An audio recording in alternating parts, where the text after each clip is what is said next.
Thank you. Thank you. Good morning to all of you, and welcome to this book review. We'll be talking about Mary Roach's Gulp. Now, Mary Roach has written other books like Bunk, The Curious Coupling of Science and Sex, Spook, The Science Tackles the Afterlife, Stiff, The Curious Lives of Human Cadavers, Grunt, her latest book, The Curious Science of Humans at War, and she also wrote Packing for Mars, Voyage into the Science of Life in Space and Space on Earth.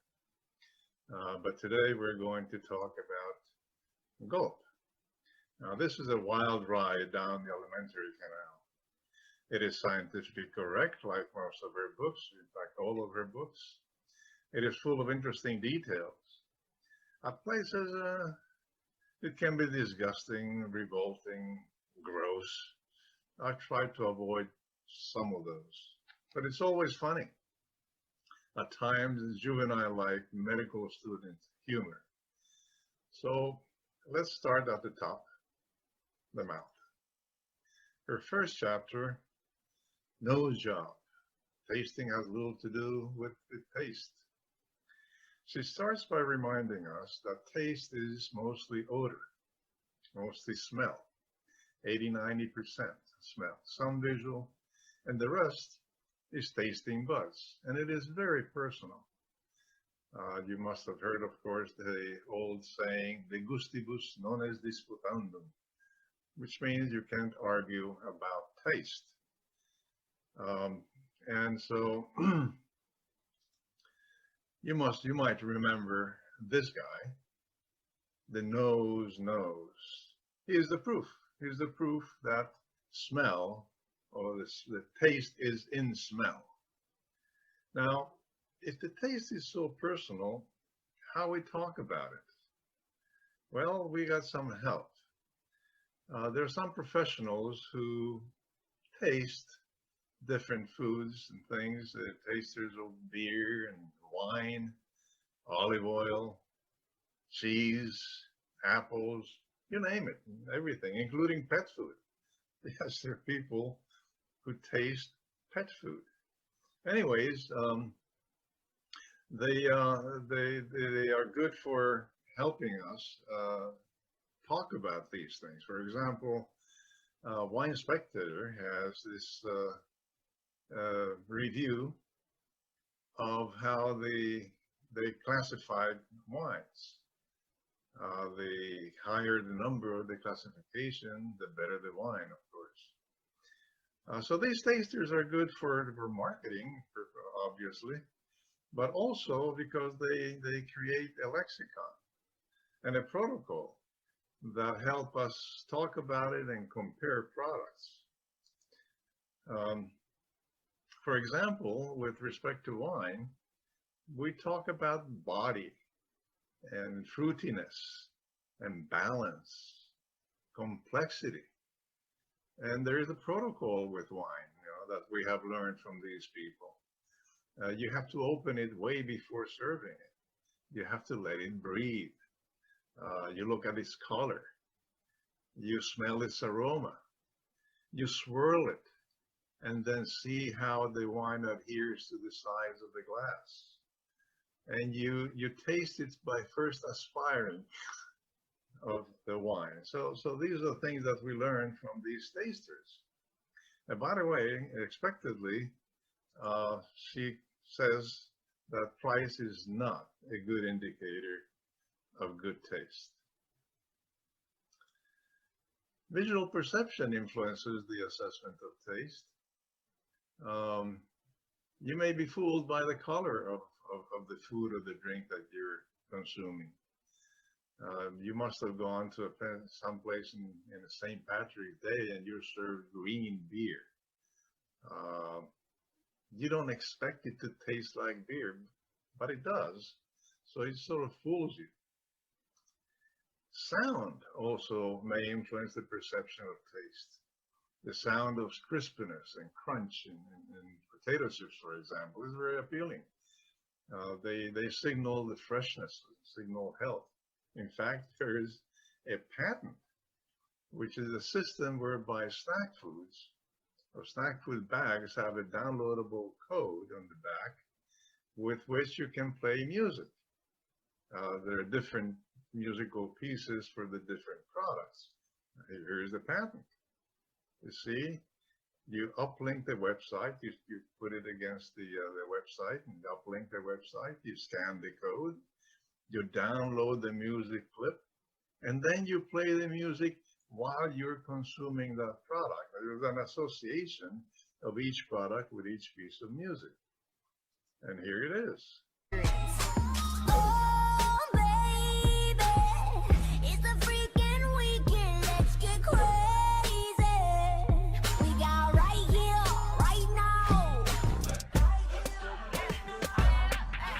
In the city celebrating cause I made it, ayy.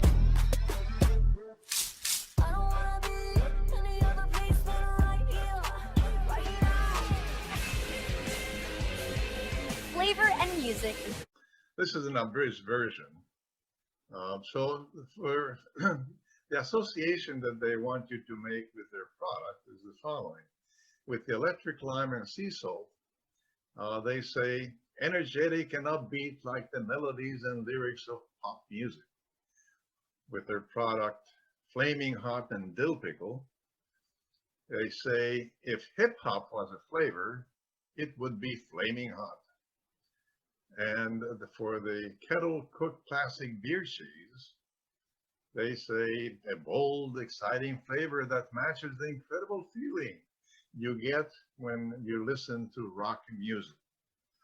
So there you are. Chapter 2 is dedicated to pet food. Pet food is nutritional, but it is tasteless. It's probably more nutritional than the stuff that we eat. But in order to make it palatable to the animals, well, they put these palatants on the dog food, their flavor coatings. For the dog food particularly, the main ingredient of the palatant is liver, which is the most nutritive organ. And this has been, by the way, selected by dog tasters. And I don't mean human tasters, I mean real dog tasters, like this one. He's really enthusiastic about that pate.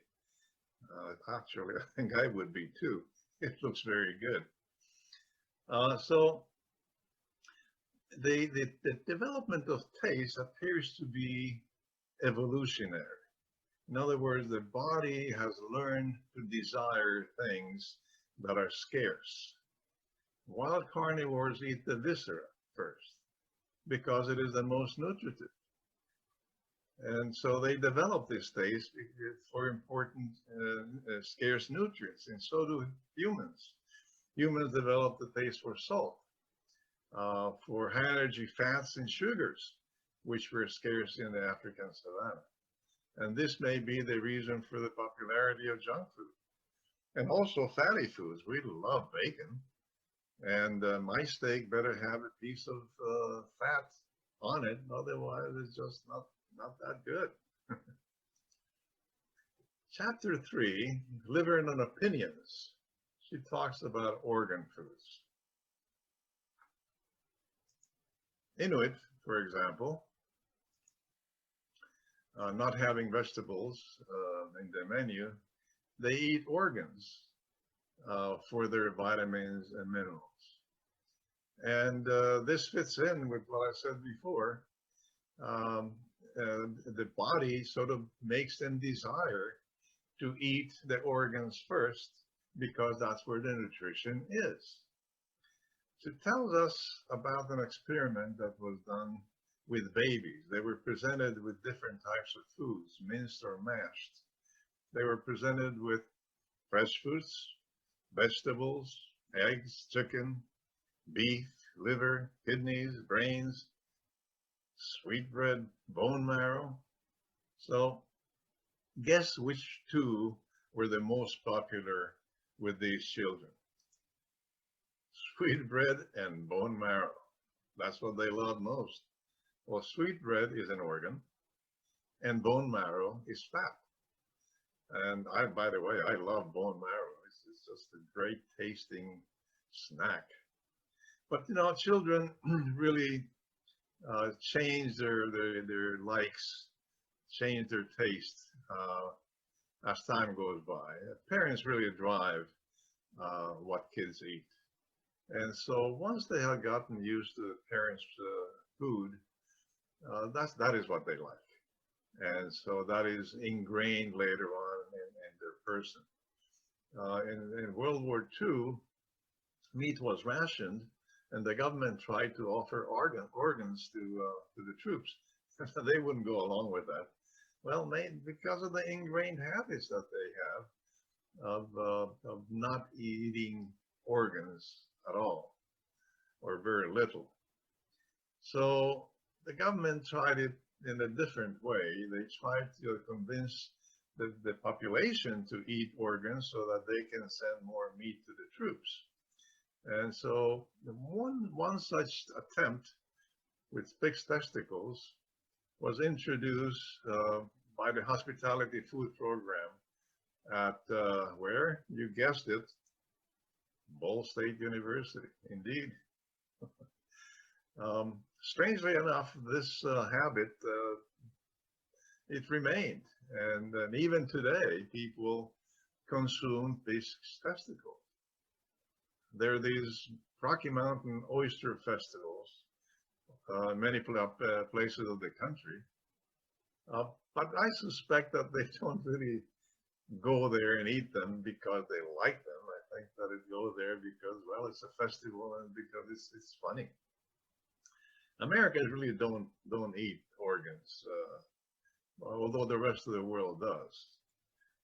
Now look at this person, how she reacts with a perfectly fascinating chilled monkey brains. I don't understand. Anyway, this comes from the Indiana Jones and the Temple of Doom movie. So Americans really have a limited repertoire of foods.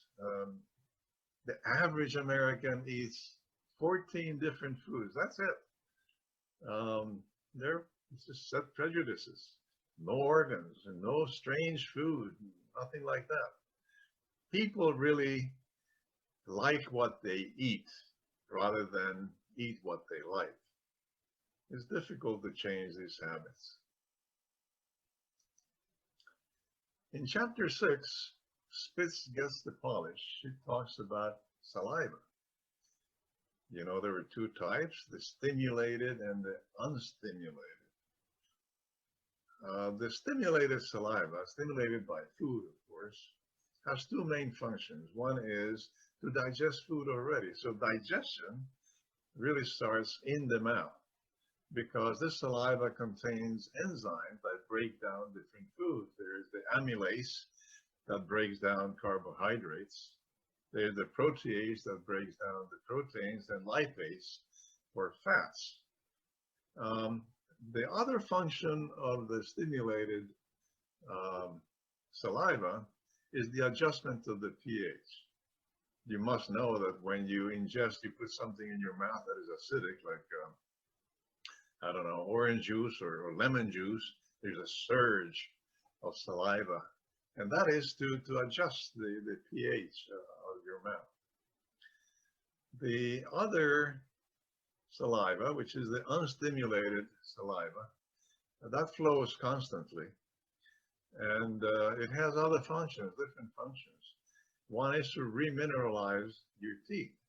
I didn't know that teeth could be remineralized, but it seems that it is constantly remineralized, and it is because of this the unstimulated saliva. It turns out that the people who suffer from Sjorgen's disease, which is dry mouth disease, or people whose salivary glands don't work, perhaps because of radiation therapy, their teeth soften, and they have to do other protocols to remineralize their teeth. The other function of the unstimulated saliva is to trap bacteria. This saliva contains anti-clumping proteins, which prevent the bacteria from forming large colonies. They don't kill the bacteria, but they don't allow it to proliferate too much. And so this is why the wounds inside your mouth disappear relatively quickly in about a week. And they almost never get infected. The same wound, if it were outside on your skin, it takes longer to heal. And from here comes the old saying of lick your wounds. Now I'm taking a parenthesis here on something that is not in the book because I thought it was interesting. A newspaper article in October 19, 2020,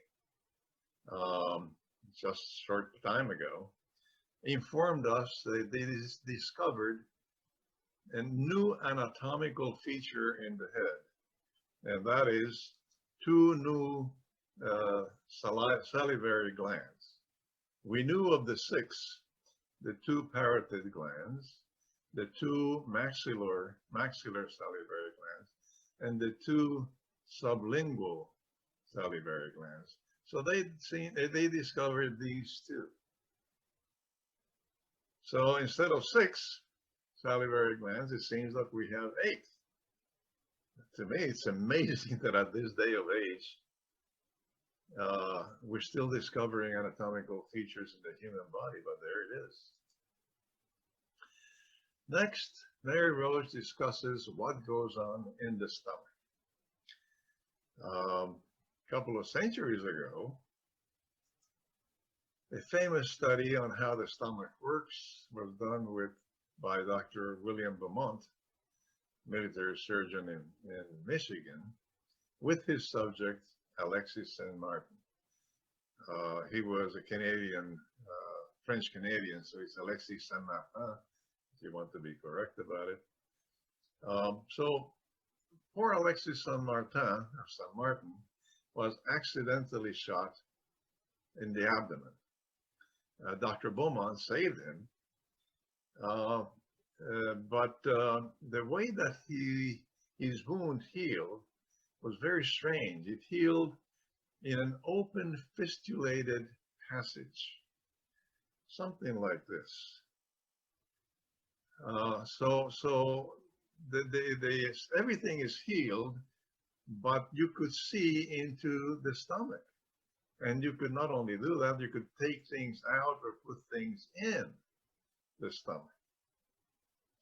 And Dr. Beaumont was very interested in learning how the stomach works, and he convinced Saint-Martin to help him with this, and he did it for 10 years.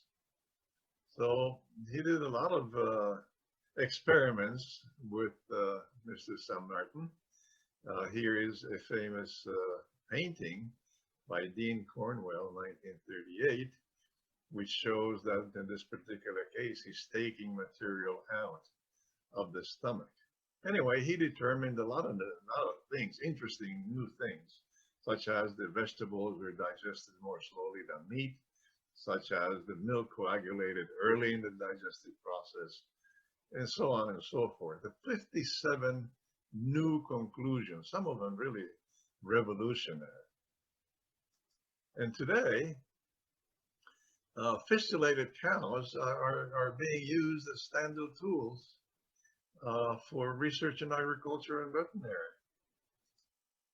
This one, look at this girl, young woman. He's reaching inside the cow's stomach. And here is the cap. This is how you fix it in on here. This is how you close the hole. And you can see through it because that has a window. It's a plexiglass window. And so you can see what's going on in there. And of course, you can do all sorts of experiments. In chapter 8, Big Gulp, Mary Roach discusses big appetites. Could Jonah have been swallowed by a whale? Well, by a sperm whale, perhaps, because one case they have found a 405-pound giant squid intact in the stomach of a sperm whale. The other whales, they don't have that big digestive tract, and they would not be able to swallow anything big or as big in one piece. Uh, Here is the possible case of the sperm whale swallowing this enormous animal. Anyway, if the sperm whale did swallow Jonah, he would not have survived. Um, First of all, the whale has teeth, and but more importantly, it's got gastric juices, and so the gastric juices would have done him in. No question about it. The live tissue is digested. Some animals consume live animals themselves.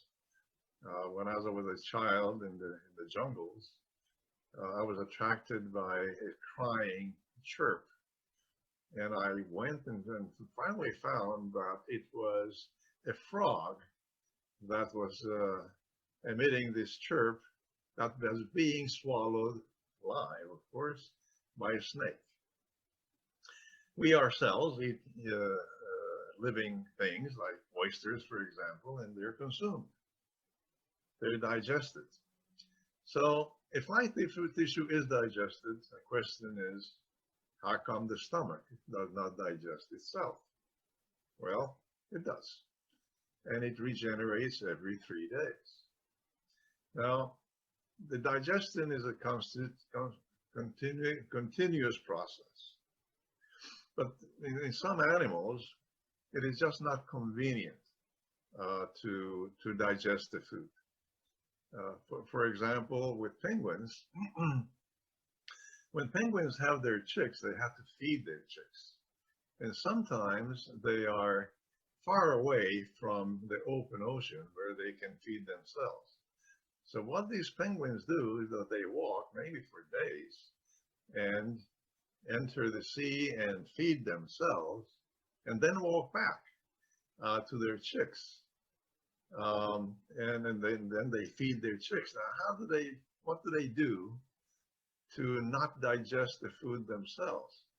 Well, they do it by lowering the temperature of their stomachs, whereby the gastric juices are no longer active.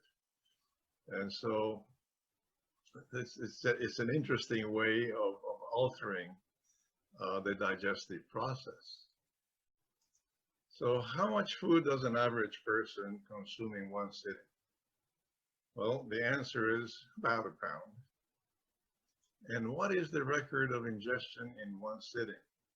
Now hold on to your horses now. Answer, 22.5 pounds. It's almost impossible to believe. Can you believe that? 22.5 pounds. Well, it's true. There she is, Molly Schuyler. She downed 22.5 pounds in less than an hour. And June 28, 2017. Can you believe that? Can you visualize this thinner woman? She's not the big woman. Can you visualize her with that piece of meat in her stomach? And it's incredible. It's enormous. It's kind of difficult to believe, but it's true. There are people who are competitive eaters. And there is even an international federation of competitive eating. Look at them. These are the champions. Look at those belts. Just like the wrestling champions or the boxing champions. And look at the people themselves. I mean, they're not fat. They're not even big. So how do they do it? Well, it turns out that you have to have a predisposition to be able to expand your stomach. And most people don't have that. And so those people who do have the predisposition, they train, and so they train by ingesting water. So the normal stomach holds about a gallon. A predisposed and trained stomach may hold about 2 gallons. So I was curious about this. I was curious about this woman and the record-breaking 22.5 pounds of meat. How big was her stomach when she consumed that piece of meat? So I calculated it. Here it is. 2.7 gallons. That's an incredible number, but it's true.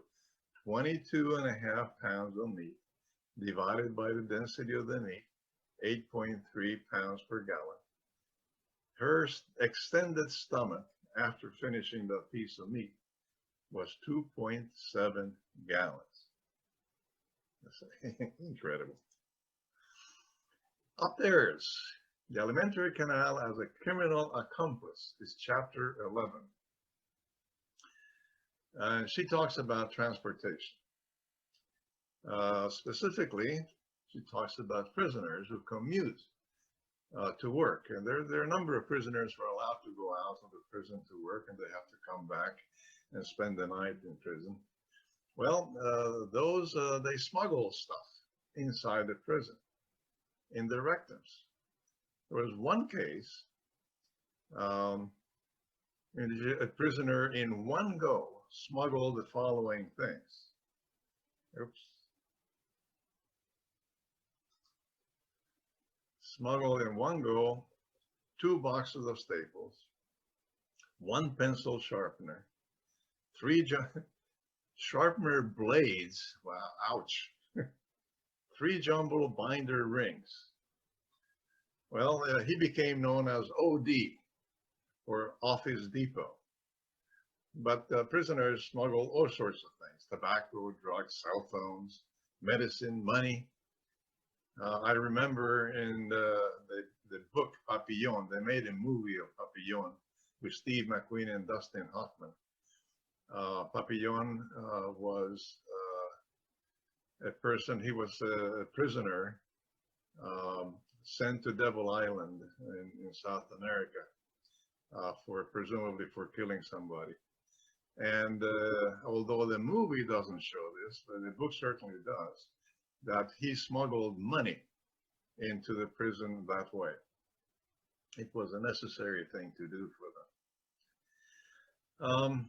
Mary Roach then writes 3 whole chapters on flatus. In chapter 12, Inflammable You, she informs us that the gases produced by the body are mainly hydrogen, 80% hydrogen and some methane. And well, this is the reason why you have to be so thorough in cleansing before a colonoscopy. Unfortunately, in 1977, there was a fatal accident in France. When the doctor started the polypectomy, which is burning off polyps, there was an explosion whereby the colonoscope was ejected like a torpedo. Don't worry, because they have changed the protocols ever since then, and they do things quite differently to avoid that. In the early days of the space program, NASA fretted about the flammable flatus building inside the small space capsules. And partly for that reason, they circulated 100% oxygen in the training capsules. And that was the cause of the fierce fire that killed 3 astronauts when a spark went off. You see, the 100% oxygen makes things burn a lot faster than atmospheric oxygen. And so that was the reason for these people's demise. In chapter 13, The Dead Man's Bloat, she tells us of her visit to AK Pharma for an interview for this book. They make a product called Beano, a gas preventer. Now this is Beano. It's an enzyme supplement, dietary supplement, to improve digestion and reducing comfort. But the interesting thing is that she tells us that after the interview, she was given a souvenir. And the souvenir she was given was a Beano windbreaker. Yes, indeed, a windbreaker. And here it is. It's true. It's a wind. This is what they gave her. But not only that, she also found out that AK Pharma sponsored a team of hot air balloonists. True. She then explains that once we go beyond the suckling age, the baby age, we no longer need lactase. In fact, 75% of Asians, blacks, and Native Americans are lactose intolerant. Also, 25% of the whites. I personally am not. I like milk. I enjoy milk. But those who are lactase intolerant, they stop producing lactase at early ages, even 4 or 5 years old. And because they don't produce lactose in their small intestine, the digestion of their dairy products is done in the large intestine, and they're done by bacteria. And that produces gas. And that is what produces the discomfort. So she has recommendations what to do.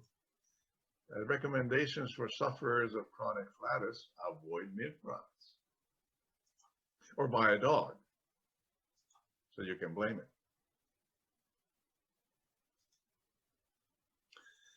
Chapter 15, Eating Backwards, deals with enemas.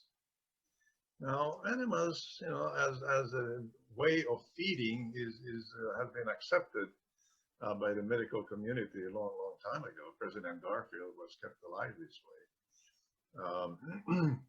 And even today, it is being used in some cases. I remember I was an inventions manager, and I remember I had an invention that was a needleless infusion system. This was mainly for neonatals, very small babies. Very small babies who need infusion. It's very difficult to find a vein to do that. And so this needleless infusion system would have taken its stead into its place. And it was through the anus. It was to the rectum. You inserted the pad that would diffuse whatever you needed to be infused into the baby, and it worked. And the feeding also works. In the Middle Ages, in Lent, the growling stomachs steered some of the faithful to have feeding enemas. In fact, it was so prevalent, it was almost a fad. So much so that the Catholic Church was confronted with a serious theological dilemma. Does rectal feeding break fast? What should we do about it? Well, the church eventually relented. Another theological problem arose in the 1600s when a Mother Superior's rectum was possessed by Satan. Don't ask me. But the exorcism was successful when a rectal enema was administered, with holy water was administered. So that was solved. In the last chapter, the ick factor, Mary Roach's fecal transplantation.